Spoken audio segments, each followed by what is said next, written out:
का हमारा टॉपिक है ऑब्जेक्ट ओरिएंटेड प्रोग्रामिंग कॉन्सेप्ट क्या होता है पाइथन में। आज के इस वीडियो में हम आपको यही बताएंगे। तो सबसे पहले हम डिस्कस करेंगे ऑब्जेक्ट ओरिएंटेड प्रोग्रामिंग कॉन्सेप्ट होता क्या है, इसे क्यों लाया गया, इसकी जरूरत हमें क्यों पड़ी। ठीक है, तो इसको शॉर्ट में बोलते हैं उप का मतलब होता है ऑब्जेक्ट ओरिएंटेड प्रोग्रामिंग। तो ऑब्जेक्ट ओरिएंटेड प्रोग्रामिंग का कॉन्सेप्ट समझने से पहले आपको प्रोसीजरल ओरिएंटेड प्रोग्रामिंग का कॉन्सेप्ट भी पता होना चाहिए। ऑब्जेक्ट ओरिएंटेड प्रोग्रामिंग कॉन्सेप्ट से पहले हम जो भी प्रोग्राम बनाते थे, जो भी कोड लिखते थे, जिस भी प्रोजेक्ट में काम करते थे, वो होता था प्रोसीजरल ओरिएंटेड प्रोग्रामिंग का कॉन्सेप्ट। इसमें क्या होता था कि हम फंक्शंस और लूप का यूज करके अपने प्रोग्राम्स को डिजाइन करते थे, प्रोजेक्ट में काम करते थे।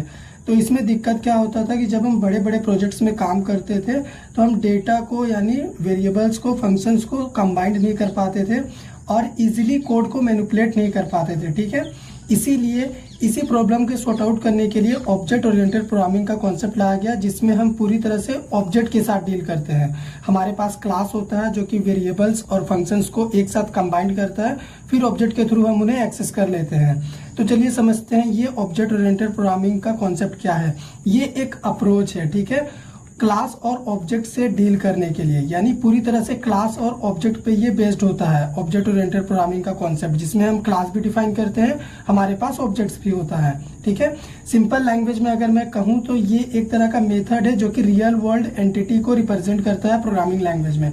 अगर आपको प्रोग्रामिंग लैंग्वेज में कुछ रियल वर्ल्ड चीजें शो करनी है तो आपको ऑब्जेक्ट का जरूरत पड़ेगा, और ऑब्जेक्ट ही होता है रियल वर्ल्ड एंटिटी।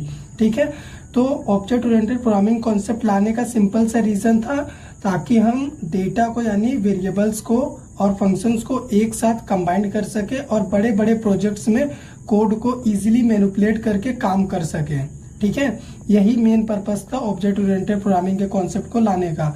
लेकिन इस ऑब्जेक्ट ओरिएंटेड प्रोग्रामिंग कॉन्सेप्ट के बहुत सारे फीचर्स होते हैं, हम अलग अलग फीचर्स का यूज करके अपने प्रोग्राम को डिजाइन कर सकते हैं। पहला होता है क्लास एंड ऑब्जेक्ट। आप सिंपली एक क्लास बना के उसका ऑब्जेक्ट क्रिएट करके भी उप्स का प्रोग्राम बना सकते हैं। तो क्लास क्या होता है, क्लास एक टेम्पलेट होता है जिसका कोई भी मेमोरी क्रिएट नहीं होता, लेकिन क्लास में जो भी मेंबर हम डिफाइन किए हुए होते हैं जैसे वेरिएबल या फिर फंक्शन, उन्हें एक्सेस करने के लिए हमें ऑब्जेक्ट का जरूरत पड़ता है। तो ऑब्जेक्ट एक रियल एंटिटी होता है जो कि क्लास में डिफाइन किए गए मेंबर्स के अकॉर्डिंग मेमोरी क्रिएट करता है। ठीक है, इनहेरिटेंस क्या होता है, इनहेरिटेंस में हम किसी दूसरे क्लास के मेंबर्स को किसी दूसरे क्लास में एक्सेस कर लेते हैं। ठीक है, इसमें कोड का रीयूजेबिलिटी होता है, आपको सेम कोड हर एक क्लास में डिफाइन करने की जरूरत नहीं पड़ती है। इनहेरिटेंस उस प्रॉब्लम को सॉर्ट आउट करता है। पॉलीमॉर्फिज्म में एक ही ऑब्जेक्ट का आप अलग अलग बिहेवियर शो कर सकते हैं, है ना। आप चाहें तो एक ही क्लास का मल्टीपल ऑब्जेक्ट्स क्रिएट कर सकते हैं और अलग अलग टास्क परफॉर्म कर सकते हैं हर एक ऑब्जेक्ट के साथ। इनकैप्सुलेशन में क्या होता है, डेटा और यानी वेरिएबल्स और फंक्शंस को हम एक सिंगल यूनिट में बाइंड करके रखते हैं, जैसे क्लास बेस्ड एग्जांपल होता है इनकैप्सुलेशन का। अब्स्ट्रैक्शन का यूज हम करते हैं सिक्योरिटी पर्पस के लिए, सिक्योरिटी से रिलेटेड सेंसिटिव डेटा से डील करने के लिए हम अब्स्ट्रैक्शन यूज करते हैं। तो ये होते हैं पाइथन के उप्स कॉन्सेप्ट। ठीक है, उप्स के फीचर होते हैं।